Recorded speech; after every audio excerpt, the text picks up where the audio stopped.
vape. I'm a gun owner. Tim Walz is a gun. I did not know that. If somebody breaks in my house, they're getting shot.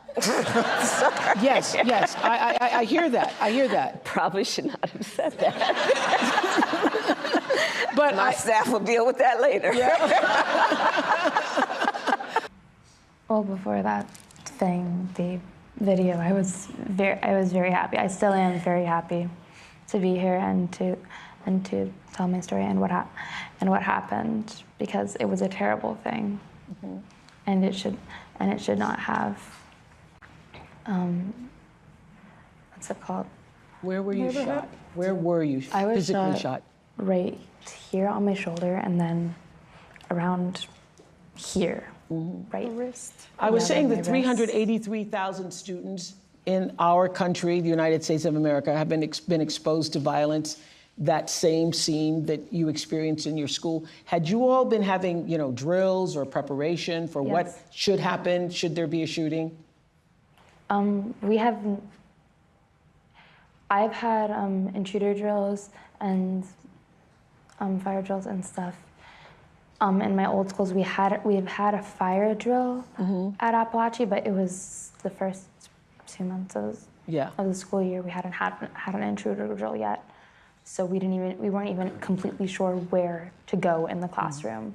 We all I remember being huddled. So I was watching your mother, even just when that tape was coming on. It's still very much PTSD, very much traumatic. You're still reliving it. And how has it been for you?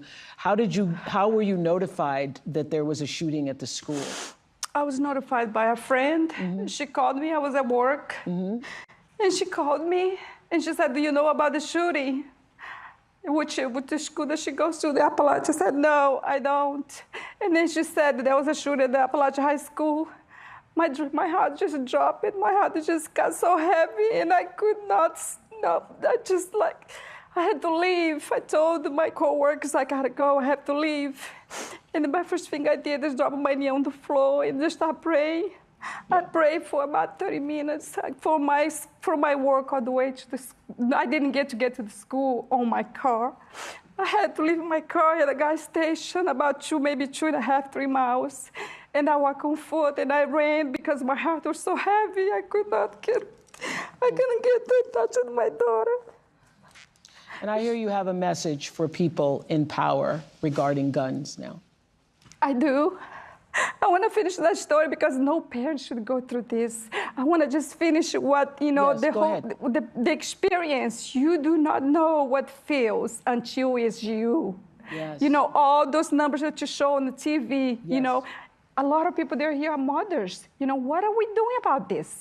What are we doing? Let's make sure that everybody listens. Let's make sure that everybody hears it. The whole world needs to hear that we women that have our children, we have a job. That job is to protect our children.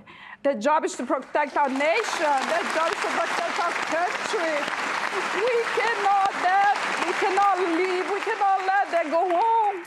We have to stop it. Where I was asking earlier, where are those people? All the shooting, where are they? They needed to make a noise. I'm ready to make a noise about this, and I'm ready to stop it. Because no one knows what feels when you can't find your child, when you call her, and you call her just not answering. When I went through it, it's just me that knows it. And I'm so sorry for those that lost, the child that actually died. I can actually hug my child. My child is here, and I gave all this praise to the Lord. Our Father in heaven saved my child. But the other two mothers, they lost their kids, and the other teachers that died. Those people are suffering like I'm suffering. I'm very sorry for them. I'm very sorry that they lost their loved ones. And you have a message for the people in power. Yes, the people in power. Let's make it a change. Let's make it happen. Let's make, let's just not hear about this. Who wants to just hear about this? We gotta change it. We gotta make it happen. And Doug, I hear you're not a registered Democrat, but you now say it doesn't matter what side of the aisle you're on when it comes to this issue. What change do you want to see now? that it has affected your family? Common sense, I think the first step would just be metal detectors in schools. Make a budget, make a plan, and the people that say, "Well, we've never really done stuff like that before," I don't care. They didn't have metal detectors at airports at one time. They didn't have metal detectors at courthouses. I think that if a child knew that he would get caught, the likelihood of him trying would be, there may be another target, but it wouldn't be us having to worry about schools being hardened. Yeah. Yeah.